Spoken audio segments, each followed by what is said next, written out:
Hello friends. अब हम discuss करेंगे call apply and bind function in JavaScript.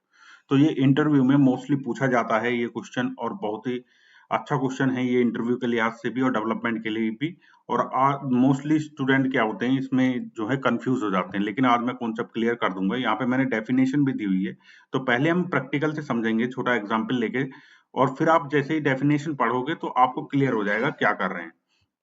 ठीक है, तो मैं यहाँ पे एक ऑब्जेक्ट ले लेता हूँ स्टूडेंट। इसकी कुछ प्रॉपर्टी ले लेता हूं, जैसे नेम, राम, एज 30, और एक इसमें मैं फंक्शन बना लेता हूं डिटेल्स। ठीक है, फंक्शन ये डिटेल क्या करेगा, इसकी सारी डिटेल मुझे कंबाइन करके दे देगा। मैं यहाँ पे कंसोल करा लेता हूं, console dot log this dot name this dot age. ठीक है, अब इस फंक्शन को अगर हमें पूरी डिटेल इस स्टूडेंट की हमें डिटेल निकालनी है तो कैसे निकालेंगे, इस तरह से डिटेल्स फंक्शन कॉल करा देंगे। ठीक है, देखिए डिटेल आ गई है। ठीक, ये तो थी हमारी इस स्टूडेंट, जो हमारा फर्स्ट स्टूडेंट ऑब्जेक्ट है उसकी डिटेल। अब मैं एक और ऑब्जेक्ट यहाँ पे बनाता हूँ, लेट स्टूडेंट 1। ठीक है, इसमें भी नेम लेता हूँ श्याम, और यहाँ पे भी एज लेता हूँ 28। ठीक है, अब मुझे इसकी डिटेल निकालनी है, लेकिन इसके अंदर ये डिटेल फंक्शन नहीं है। ठीक है, तो हम कॉल बाइंड एंड अप्लाई की हेल्प से हम ये जो फंक्शन हमारा स्टूडेंट में है उसको मतलब उधार ले सकते हैं, एक तरीके से बोरो कर सकते हैं, और इसके स्टूडेंट 1 के लिए यूज कर सकते हैं। वो कैसे करेंगे, देखिए स्टूडेंट डॉट डिटेल्स। अब यहाँ पे आएगा, यहाँ पे तो देखिए यहाँ तक तो सही था जैसे हमने कॉल किया था। यहाँ पे क्या आएगा, कॉल, कॉल फंक्शन लिया मैंने और पास कर दिया स्टूडेंट 1।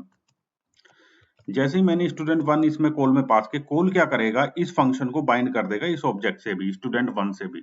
ठीक है, अब देखिए मैं रिफ्रेश करता हूं तो देखिए शाम 28 हुआ कि नहीं। अब मैं जाता हूं यहाँ पे और यहाँ पे अप्लाई करता हूं, कॉल की जगह अप्लाई करता हूं। ठीक है, अब देखते हैं, अब भी शाम शाम 28 सेम काम कर रहा है। और अब मैं जाता हूं यहाँ पे करता हूं बाइंड, मैंने रिफ्रेश किया तो देखिए बाइंड नहीं आया है। ठीक है, कॉल एंड अप्लाई वर्क कर रहे हैं लेकिन बाइंड वर्क नहीं कर रहा है। तो बाइंड को मैं बताता हूं क्यों वर्क नहीं कर रहा है। लेट, यहाँ पे लेट लिया और यहाँ पे डिटेल्स करके एक वेरिएबल में हमने स्टोर करा दिया। अब मैं इसको कंसोल करूंगा, कंसोल डॉट लॉग। अब मैंने इसको कंसोल किया तो देखिए यहाँ पे क्या कर रहा है ये बाइंड, बाइंड मेथड क्या कर रहा है, हमें ये फंक्शन ही पूरा रिटर्न कर दे रहा है। मतलब फंक्शन हमने इस ऑब्जेक्ट से बाइंड हो गया और पूरा फंक्शन ही रिटर्न कर दिया। जब फंक्शन रिटर्न हो गया तो फंक्शन को हमें कॉल करना पड़ेगा ना, तब जाके ये हमें आउटपुट देगा कुछ। अब मैंने कॉल किया तो देखिए यहाँ पे आ गया शाम 28। ठीक है, शाम 28 पहले वाला कॉल का है, दूसरा अप्लाई का है, तीसरा बाइंड का है। तो एक डिफरेंस देख सकते हैं, अभी यहाँ पे आपको कॉल एंड अप्लाई में डिफरेंस नहीं देखने को मिला है। ठीक है, बिल्कुल सेम वर्क कर रहे हैं, लेकिन यहाँ पे एक डिफरेंस आपको दिख सकता है, बाइंड में दिख रहा है कि ये क्या करता है, बाइंड कर देता है फंक्शन को ऑब्जेक्ट से, लेकिन हमें रिटर्न करता है वो सेम फंक्शन, उस फंक्शन को कॉल नहीं करता। कॉल एंड अप्लाई उसको बाइंड भी कर देते हैं और कॉल भी कर देते हैं। बाइंड क्या करता है, उसको बाइंड करता है फिर रिटर्न करता है, फिर हमें इसको कॉल करना पड़ता है। ठीक है, तो एक डिफरेंस ये है। अब मैं क्या करता हूं, इसको मैंने किया कॉपी,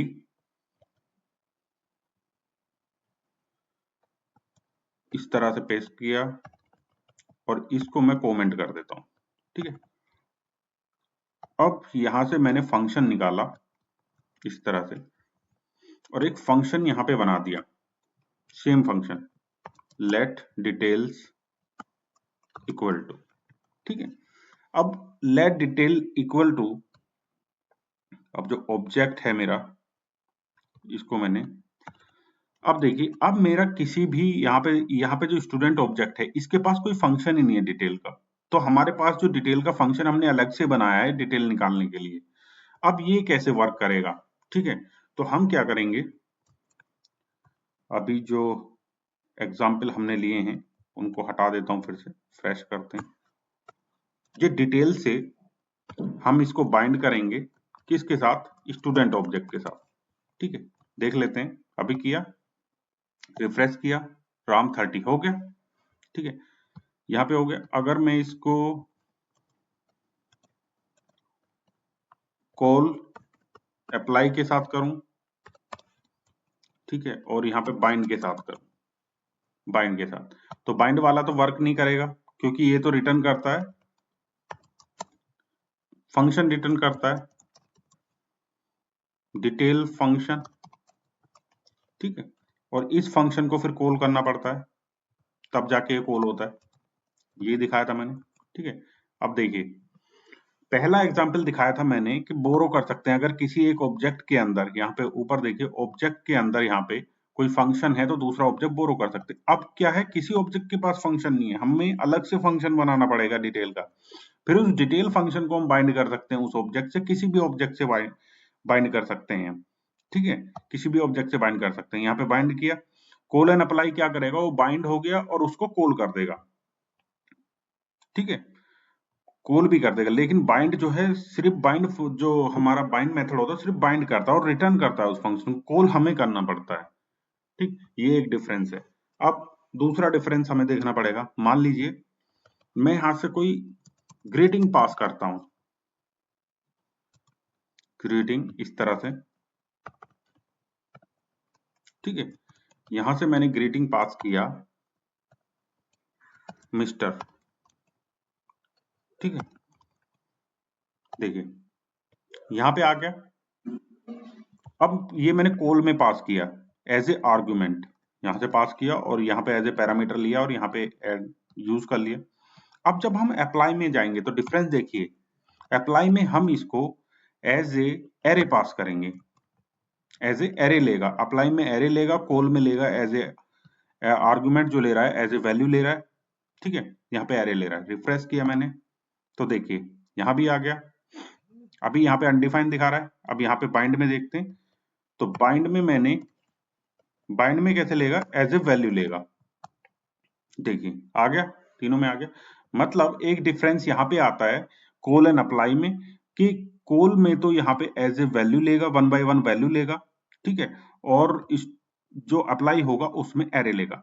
तो यहाँ पे आप कॉल, अब डेफिनेशन देखिए, call invoke the function, call क्या करेगा, इन्वोक करेगा फंक्शन, डिटेल फंक्शन को इन्वोक किया, allow you to pass arguments as 1 by 1। यहाँ पे आर्गुमेंट 1 बाय 1 पास करेगा। कैसे, मैं एक और आर्गुमेंट पास करता हूँ, यहाँ पे मान लीजिए मैं जी और लगा देता हूँ, राम, मिस्टर राम सिंह जी। ठीक है, और यहाँ पे ले लेता हूँ रेस्पेक्ट, के बड़े आदमी हैं, वैसे तो बड़े आदमी मैंने एज बहुत कम ली है, 30 ली है। ठीक है, तो ये हो गया, रेस्पेक्ट यहाँ पे लगा दिया मैंने। तो यहाँ पे जी पास किया, देखिए एज ए 1 बाय 1 वैल्यू, यहाँ पे एरे, और यहाँ पर भी 1 बाय 1 वैल्यू जी। अब मैं रिफ्रेश करता हूं तो देखिए मिस्टर राम तो 1 बाय, मिस्टर राम 30 जी, सभी में सेम आ रहा है। तो कॉल को देखते हैं, call invoke the function and allow you to pass in arguments 1 by 1। तो कॉल क्या करता है, एक फंक्शन डिटेल को यहाँ पे इन्वोक किया और आर्ग्यूमेंट यहाँ पे पास किए 1 बाय 1। पहला तो ऑब्जेक्ट पास हो रहा है यहाँ पे। ठीक है, फिर 1 बाय 1, फिर अप्लाई क्या करता है, apply invoke the function allow you to pass in the argument as an array. ठीक है, इन्वोक करता है, अप्लाई भी, अप्लाई भी इन्वोक कर रहा है फंक्शन को, और जो हमारे आर्गुमेंट पास कर रहा है वो एरे की फॉर्म में कर रहा है, यहाँ पे देख रहे हैं। ठीक है, फिर बाइंड क्या करता है, बाइंड रिटर्न ए फंक्शन, एक फंक्शन रिटर्न कर रहा है। ठीक है, and allowing you to pass in this array and any number of argument, any number of argument हम इसमें पास कर सकते हैं। इसमें भी पास हो रहा है कॉल की तरह से, एरे पास नहीं हो रहा है। ठीक है, तो ये होता है डिफरेंस हमारा कॉल, अप्लाई एंड बाइंड में। ठीक है, तो आई होप आप में से बहुतों को ये बहुत कंफ्यूजन रहता होगा इसमें क्या कैसे हम इसको हैंडल करते हैं। और अगर आपको कॉन्सेप्ट जो है क्लियर हुआ है और आपको वीडियो अच्छा लगा है तो प्लीज वीडियो को लाइक कर दें और चैनल को सब्सक्राइब कर दें। ओके, और मेरे साथ कनेक्ट रहें आने वाली वीडियो के साथ। बहुत अच्छी एडवांस जावास्क्रिप्ट में बहुत अच्छी वीडियो अभी आनी बाकी है। Okay, thank you for watching. Please connect with me for more video.